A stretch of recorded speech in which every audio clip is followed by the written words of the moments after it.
Hello,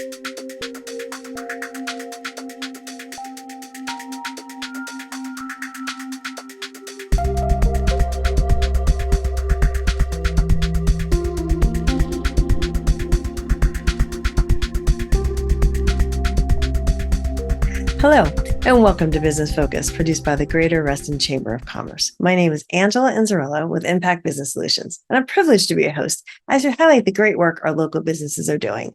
Welcome to June. I'm really excited for today's show. First up, Mr. Kevin Taylor.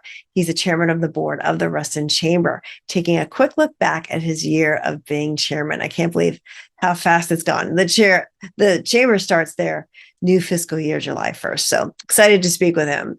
Next up, if you haven't met the lovely Tara Lynn Tharp-Kohler, she is the CEO of the Core Foundation, and they are doing great work in the community with charitable projects. So I'm really excited to learn about what they're doing. And then next up, Lisa Seacrest with Seacrest Diversity, helping organizations make diversity, equity, and inclusion a priority in their business. Really looking forward to learning more. Let's go meet them. So please welcome my first guest, Mr. Kevin Taylor, the current chairman of the board for the Greater Reston Chamber of Commerce and director of business development with analytic marketing. Kevin, welcome. Welcome. Thank you. Thank you, Angela. Good to see you. It's great to see you as always. Love your background. I love, the home that you have in the Caribbean. So you always look like you're having a very relaxed day. So thanks for being here. Glad to be here. Yeah. Can you believe it's been a year already? I can't. Don't blink, right? The time just flies. You're not going anywhere, so don't worry about that. Yes, I want to share with the audience this great year that we've had with you at the helm. But first, you actually do have a life outside the chamber. I know it's hard to believe, but why don't you share a little bit about what you do outside the chamber? Sure. So I'm thrilled to be the director of business development with analytic marketing. We've been around for 30 years. And we're a full-service creative agency in Sterling, Virginia. We help companies compete and win in their marketplace. And we do this by providing branding, marketing, and website development. And then outside of the office, now that my two girls have graduated from college, oh, wow. One works for a medical device company and the other one is off getting her PhD in physical therapy. Nice. So I spend a lot of time with my wife, but also, I'm fairly busy. It keeps me out of trouble. So I lead a running group on Saturday mornings. I'm a volunteer leader at my church. Helped create a really cool brand called Brooke Gives Back. Okay. And then I'm vice president of my alumni association for Kappa Sigma from VCU. We're mentoring 80 undergraduates down there. So that's kind of fun. Nice. Keeps me busy. It does keep you busy. Yeah. And I know you play a little golf. I do. I'm in a Monday night golf league. There you go. Monday night. And I think just finished a triathlon. So, right? Yes. Yeah. So not a big accomplishment at all. I do nothing. I'm feeling very inferior. The Reston Sprint Triathlon. It's a great race. I recommend that to everybody. Okay. Well, there you go. Well, thank you for sharing that. I don't think a lot of people know how active you are outside the chamber because you're always chamber specific. But so it's been a great year. Thank you for your leadership. I just, I don't know, looking back, right? So many things you've done. So many accomplishments, but what do you think is like kind of the greatest one that you really want to like tip your hat to? Great question. So I think by far the Titans of the Toll Road is my best accomplishment. I think like we've been working on this now for 2 years, and this year in particular we really hit our stride and hit some great topics. We began 2 years ago talking about why businesses have chosen Reston. And then we moved quickly into data analytics and aerospace. We had some really great companies there. Yeah. And then in healthcare innovation. And then most recently, cybersecurity. That was awesome. Those have been some great topics. And then the next one, very pleased to announce we're going to be doing AI in the fall. Woohoo! A panel that includes a new member of the chamber. They joined, I think, partially because we had this opportunity for them. We've got one of their technology specialists talking about AI. So ICF is a great organization right next to Google, and that's awesome. A neighbor of the chamber. Yeah, and one of the biggest benefits too about the Titans, the programming, but it's also attracting and giving visibility to the chamber of these larger organizations and bringing really trending topics and current to our members and the community. So thank you for that. Yes. that's a good thing to tip your hat to. So congratulations. It's big. Thank you. And then of Thank course, keeping the board in line and the Board's been governance, very good. all that we need to do. Well, there's a lot that's involved, right? There's retreats and there's board meetings, and you keep people engaged and interested and inspired, and that's huge and that's tough to do. So thank you for that. I definitely have big shoes to fill. So I will be coming to you for some assistance with that. So listen, since you're not leaving us anywhere and you've got, the 5-year term or sentence, as we like to say, and the continuum, which is great, right? We'll continue with the strategy and the plan that we're all executing and being together on doing that. What do you think is something maybe you left a little bit on the table that you're, didn't quite finish and you're looking forward to continuing on? That's a great question. As a marketer, I'm really keenly focused on the messaging of the chamber and making sure that we put that and make it easily accessible on the website so people can find their why.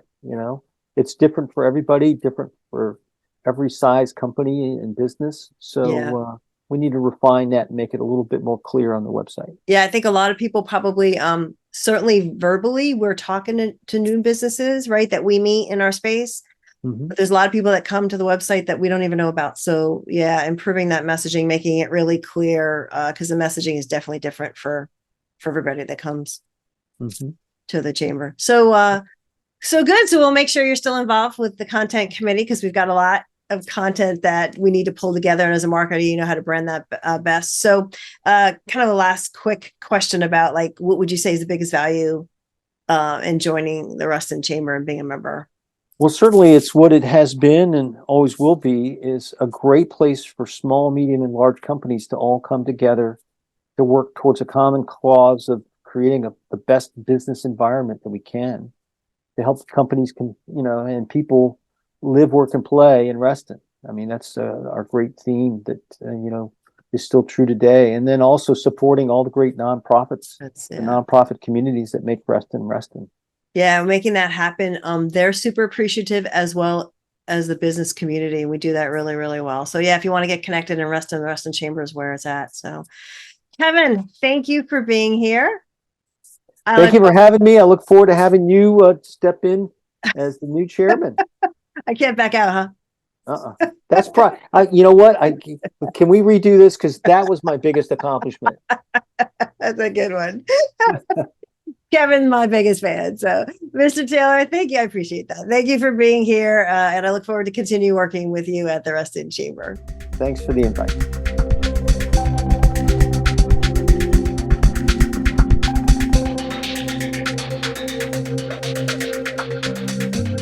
So for our next guest, please welcome Teralyn Tharp-Kohler, the CEO of the Core Foundation.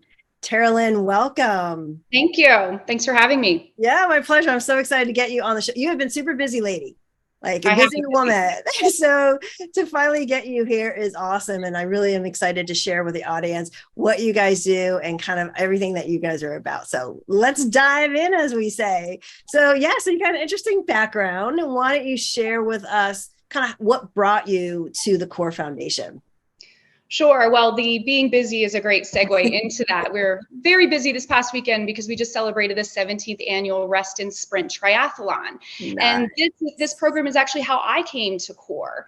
Back in 2016, I was a triathlete. In my very first triathlon, I am still a triathlete. I just completed an Ironman in November. Nice. But that was my very first triathlon experience. And at the time, I came to that program not even realizing that I was part of one of the largest charitable events here in the community, which is through the Core Foundation. And that's where I met Doug Boucher at the time. Doug Boucher is the founder of the Core Foundation.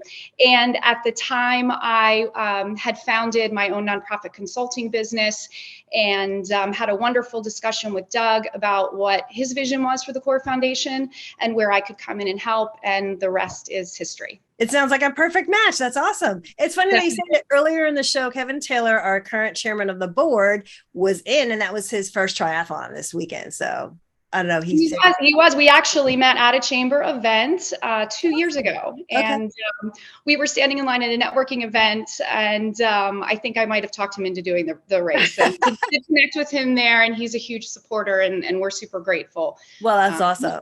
And the support of the chamber too. Yeah, the that's a great group, but he really talked very highly about it. I know it took a lot of work. So good for you and good for you guys. Thank you. You barely walk, forget about run and swim. Anyway, so let's talk about the core. Let's get into it. What is the mission of the organization primarily? Sure. So our mission is to ignite and support charitable projects. And these charitable projects address societal needs, they build community, and they also enable positive change. So in short, we are a charitable incubator. Okay. And the incubator part of it, like, what is it that you're really solving for this charity? Is it something that they're just starting up, or is it they're expanding? So that's a great question. And it really depends on the time, right? So had we had this conversation back in 2020, CORE was really managing a lot of pop-up projects that arose in the community due to COVID. Someone had an idea on how to help. They called CORE, and we were very quickly able to expedite processes to really bring their idea and their vision to life to impact the community very quickly. My favorite example and mission moment during COVID was we were able to put 4,000 desks in the homes of kids while they were learning from home. We heard so many stories about how kids just didn't have a place to learn and grow of their own. And someone in the community had an idea on how to help with that. And we brought it to life, and everyone started jumping in. It was really a really magical moment. So is that like a project that you did with another nonprofit, or is just something that you guys? So that's an example of charity incubation in one of ours. So we have about 35 causes at any given time, or projects, and that was one of our causes at the time. And we actually had 3 different causes: Essentials for Education's Desks for Distance, and Woodworking with a Purpose. And each of them sort of had their own little idea on how to implement desks in their area. Okay. But so those were 3 of our causes that were implementing that project. So, and they were working together as a team. Okay. Yeah, no, I'm getting it. It's a new concept for me. I mean, yeah, so it's just exactly how you can help these other organizations bring to life these great benefits. So more about your programs. I know you've got, like, again, you just had the event this weekend. What about upcoming events, or what are your programs really focused around? So I guess we have 2 kinds of programs. We have events, and the events are fundraisers, and they build community. And then we have our core cause program, and that's where someone in the community will come to us who has an idea on how to make a difference. It could be anything from food insecurity. So for example, helping hungry kids implement over 500 weekend meal bags for kids in with low income, free and reduced lunch kids in the community on a weekly basis. So 500 bags a week. We support their program. Okay. We also support Reston Pride. Reston Pride had their big festival this week, and that's one of our causes. So we support really a variety of different needs in the community. So for example, if someone had an idea on how to support veterans, they might come to us, fill out an application, and then we'll have conversation with them and onboard them on how they can help veterans in the community. So it really varies. Yeah. So if people come to you with an idea, like, what is the best way for members of the chamber or those watching, people in the community, to support you guys? Like, what are you really looking for to help your organization sustain and grow? Well, sustain and grow is easy. That's annual partnership. Okay. So we have a wonderful annual partner program, and our partners participate in our various events throughout the year. And that's where it's kind of like it's like a choose your own journey. So we have different events, and for different corporations, some want to get engaged in our golf tournaments, some want to get engaged in our youth programs, some may want to get engaged in our sprint triathlon. So it really, or our gala, it really depends on that particular company, what their focus is, and how they align with our mission and through our events. And what area? Is there like a region? Is it limitation to who can reach out to you? Oh, certainly not. Certainly not. We're happy to talk to anyone. But from a core cause perspective, at this point, for 2023, we are focused here in the DMV area primarily. Okay. That's not to say if there was an international project that really spoke to our heartstrings, we might take a look at that. But we're primarily focused here in Reston. That's awesome. And you've been there 5 years now? 5 years. Mm-hmm. Oh, wow. And how long has the organization been existing? I don't even know if I asked 2006. that. Oh, okay, great. Mm-hmm. Wow, you guys have been doing a lot. Well, when we'll scroll this on the screen, but what is the best way for people to reach out to you and find out more about how they can help or get more information? Sure. So for more information, obviously it's our website. It's Okay. www.corefoundation.org. And on there, you can find a core cause application. You can find means to engage us for annual partnership, as well as information on our events tab about all the events that we have coming up, including our triathlon series, our youth programs, also cater to adaptive and para athletes. So that's a wonderful opportunity that youth might otherwise not have. And our golf tournament, our gala. And then one other thing is we are, if you do live in Reston, we are on the front page of the Reston letter, which is going to be in mailboxes later today. So we're super excited about that. Hey. And that's another opportunity for you to learn more about Core Foundation. That's exciting. Yeah, the Reston letter. And I know we're in the month of June. So yeah, so you'll get that out soon enough. Oh, that's super. And maybe we can throw a link to that too on the video. Sure. But Tara, fabulous seeing you. It is great. I know that we met at a networking event, and I know the Chamber has been a great resource to you as well in making some great connections. So thank you for being on today and sharing a little bit about what you guys do, and I look forward to seeing you soon. Thank you so much. I appreciate your time, and thanks for everybody that's out there listening.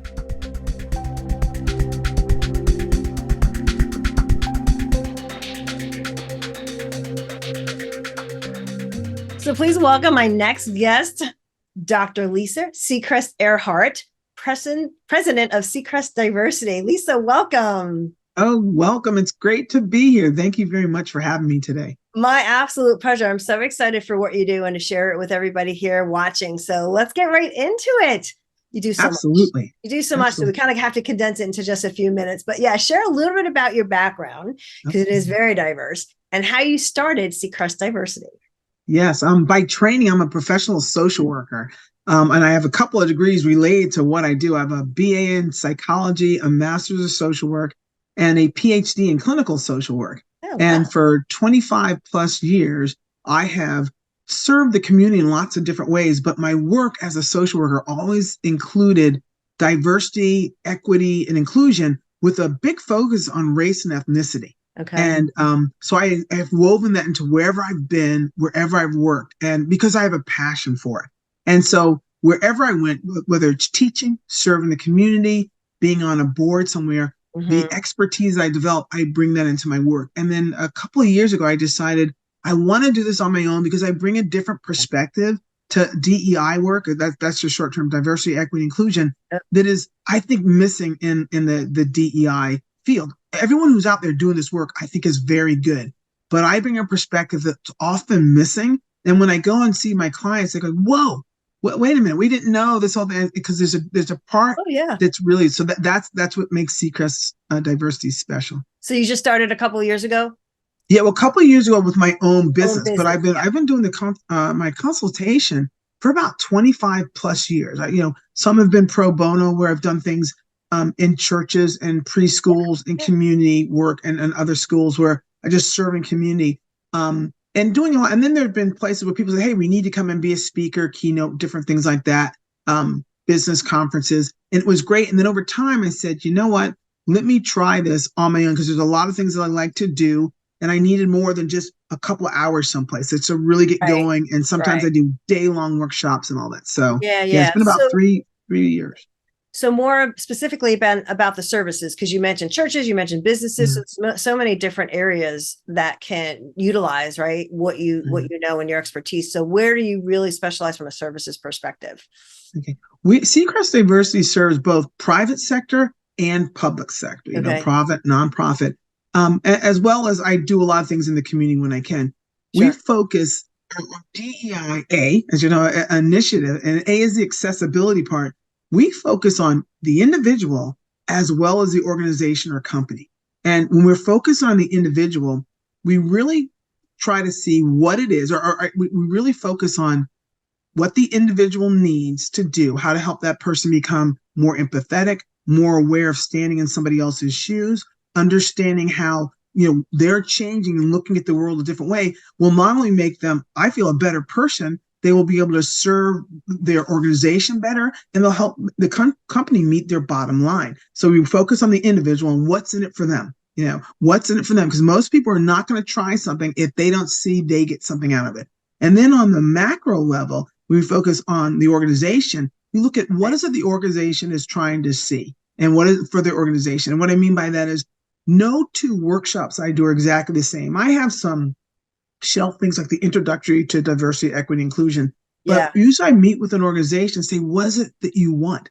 And no two people have the exact same thing. And after listening to them, I give them an assessment and say, hey, you might need 3 or 4 workshops to get here. Or do you want to do a training for a long time? And some people say, yeah, we really need to get this involved. And so it's specific for each organization. And really, I tailor it to the individuals in the organization, as well as the management. Sometimes people say, we just want to send our workers. It needs to be the whole organization. Then I do some policy development. And one of the things, one of my skills is a social worker. And I taught for 9 years at in a local HBCU. And now I'm also teaching at George Mason in the adjunct community, or the adjunct school. Let me take that. The adjunct professor in the honors college. That's right. There's a lot in that title there. But I bring a lot of different things into what people need. So it's never exactly the same. So there's always an assessment to make sure the client gets their needs met. Well, I'm going to say, like most businesses, we don't know what we don't know, right? So I would think that assessment is so critical to then deliver the right services, if you will. So, I mean, what do you think the biggest challenges are that your clients have, and like what's unique about how you solve them?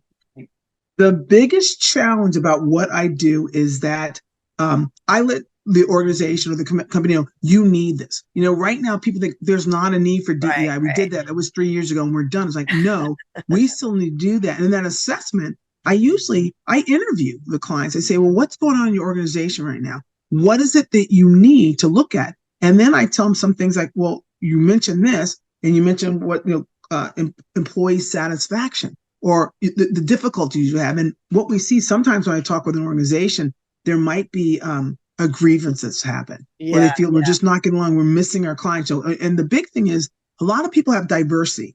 And we if you look at most companies, people have diversity. They've got that part down. But diversity without inclusion just doesn't work. You have to make people in this diverse workforce you have feel that they are included in the workspace, meaning that they have a voice, that they feel that they matter. And that's when I talk to them, do an assessment, say, are you doing this? Are you making your workplace equitable? And very often some people don't. They say, we never thought about that. And very often when there's been studies out there that talk about many people or many organizations, the last 5 years, that many organizations think it's one and done, they stop, or they really don't get to the core. They said, oh, look, we have a diverse staff, and that's great because you should be doing that. The country is diverse. But what are you doing sometimes behind the scenes to really make sure you're addressing your employees' needs, the company needs? And it transfers into what happens in society. If I can go back to just for a second, when I focus on the individual and helping them see what's in it for you when you're at this training, why it's important for you to do it. The individuals start buying into that and say, okay, so it'll help them out in the workspace. But also what I teach in the DEI workshops, it is transferable into people's lives. And they actually use it. And that's the goal of this. It's not just, oh, right here in my workspace, and you walk out, you're a different person. What you learn to help you in your organization is transferable in your real life. And that is my goal, my passion with what I do. It's so important. Well, I am so glad that you are active in the community and you're on the RCC board, and that's how you found the Reston Chamber. So we're very lucky to have you. So you're just coming up on a year of being a member? Yes, a little bit, about a year. I came to the ACE luncheon. That's right. I know so many people in the chamber. I've been to events before and never thought about joining because I was always working. I worked at a university, and so I wasn't thinking I need to join the business. But when I started my own business, I said, this is a place to be. The chamber is very involved in the community, which I love. And I'm involved. My business is new, but I'm connected to the community in several different levels. I grew up in Reston, came here as a teenager. So I've watched it grow. And I kind of have a buzz on the growth, is not just on the growth of community, but the whole relationship between business and community and schools. And I really like to keep that connection going. Oh, that's awesome. And you said all the right words. It's exactly what the organization is. So you're perfectly fit. Well, I look forward to having you as a longtime member. For those watching, how can they reach you? What's the best way? The best way is if you to reach me is through the Seacrest Diversity website. And it's just go seacrestdiversity.com. You can find have that scrolling up on the screen, so you know. Yeah, you can find it there. You can email me at lisa@seacrestdiversity.com. Awesome. I am on LinkedIn. Some people found me that way. My profile's out there, just on my my personal name as well as my business. And a lot of people will contact me. And I know I've been out in the community and people say, wait, you do this? So sometimes I carry my cards with me and people do that, but definitely reach out. The website gives a lot of detail about what our company offers. And there's also a point you say, hey, what is it you're looking for? I read that, get that information, and then I set up a call and we do a consultation and see how I can best serve your organization. Awesome. Well, thank you for what you do. It's an absolute pleasure getting to know you and meeting you. And thank you for being here today. Oh, my pleasure. Thanks so much. Well, there you have it. Another fabulous business focus produced by the Greater Reston Chamber of Commerce. Thank you to my great guest that stopped by today, Kevin Taylor, he's not a past chairman. Oh.